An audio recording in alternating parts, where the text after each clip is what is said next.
This is the Xiaomi Mi 9T. I used this phone for more than 1 month, and in this video I wanted to cover all the pros and cons of this device, and eventually I'll try to answer the question if this phone is worth the price or you should choose another option, for example the Xiaomi Mi 9 SE or even other devices like the Samsung Galaxy A50, A70 or other phones. Let's take a look.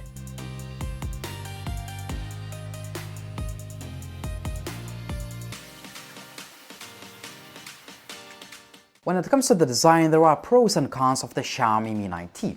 First of all, we have great design and build quality. Well, great design, it's pretty much the same like all other devices. We have a metal trim that goes all around the device and glass on the front and rear. What I also like about the Xiaomi Mi 9T is that we have nice and tactile buttons and they'll still feel responsive after 1 month.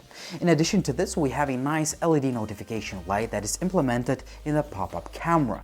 Further, we have a headphone jack and a loudspeaker that produces pretty good sound quality.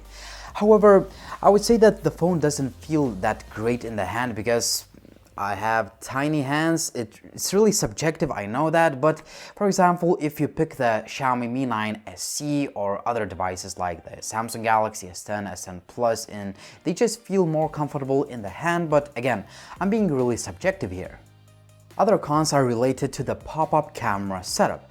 First of all, I'm concerned about the longevity of this mechanism. I can report that it's still working fine after 1 month, but I'm not sure how it's gonna work after 2 months or 3 months. For example, if you plan to take the phone to the beach or other dusty areas, so you need to make sure that any sand or any particles doesn't get inside of the pop-up camera mechanism. In addition to this, the face unlock feature is not the fastest out there. For example, I need to pick up the phone, I need to swipe on the screen first, then we need to wait for the pop-up camera to pop out, and then the phone is unlocked. This is definitely not the fastest face unlock feature I've seen on the market, so you need to be concerned about that, about the speed, and also about the longevity of this mechanism, because you would always need to use that every time you want to unlock the phone. Another con about the Xiaomi Mi 9T, there is no microSD card slot, and honestly, I don't get it. I don't get why Xiaomi does not include that, but anyway, if you want a lot of storage, well, at least a decent amount of storage, I suggest you go with a 128GB model. The display is really good on the Xiaomi Mi 9T. We have an AMOLED panel that has deep blacks, punchy colors, great contrast, and pretty good sunlight legibility. We also have an in-display fingerprint scanner that I found to be pretty fast and accurate on the daily basis. The Xiaomi Mi 9T ships with pretty good specifications for the price of the phone, including high-tier, mid-range level processor that actually assures really good gaming performance. I was able to play most of the games on the very highest graphics settings without any issues. You can even enjoy playing PUBG on medium or sometimes even on the high graphics settings with just a few minor skipped frames, but no major lag, no stutter, and overall, I would say that the Xiaomi Mi 9T is a pretty good gaming device. The phone runs on the MIUI 10.3 global ROM, and if you've seen any of my Xiaomi phone reviews, you know that MIUI is just packed with features, customization options, and you can pretty much customize the phone the way you want.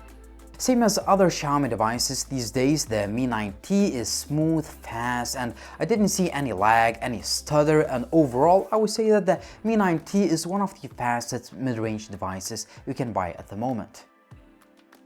When it comes to optics, we have a triple camera setup that can produce regular, telephoto, and wide-angle shots. The overall image quality is really good for a mid-range level device. Pictures have a good amount of detail. I like the colors, dynamic range, sharpness, punchiness of the colors, and so on.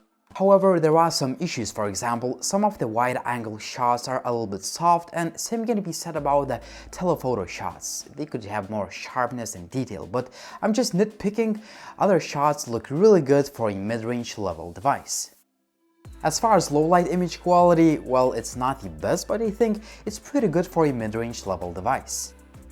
And by the way, those 48 megapixels pictures, they don't really look great. I think that auto mode sometimes takes better quality images, but if you need to do a lot of cropping, you may find this mode useful.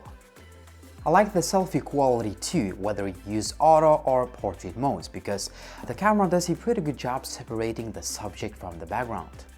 As far as video quality goes, I would say that the Xiaomi Mi 9T produces pretty nice looking video using all the cameras.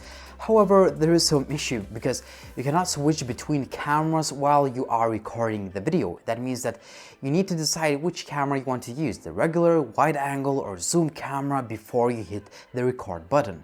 This is a shortcoming. For example, if you use some flagship devices like the Samsung Galaxy S10 Plus, you can switch between different cameras while you are recording your video. On the other hand, I might be nitpicking too much because this is a mid-range level device after all. Tell me in the comments section what do you think. For more camera samples, make sure to check out my Facebook page and also check out Techline HD Extras page where I upload video tests. As always, you'll find all the links down below the video. As far as battery life goes, I could get about 8 or 9 hours of screen on time on the daily basis, but if you try to squeeze in every single minute out of this battery, you might get over 12 hours of SOT, but keep in mind that you'll be able to achieve this result only if you use the device for video or for social media or reading news and so on. A good thing is that the phone supports 18 watts fast charging and we have a fast charger included in the retail packaging. The Xiaomi Mi 9T also has NFC, plenty of sensors, and I didn't have any issues when it comes to connectivity.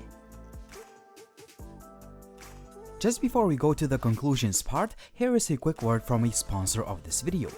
We all agree that cyberbullying is bad. In fact, 34% of kids in the US have experienced cyberbullying at least once.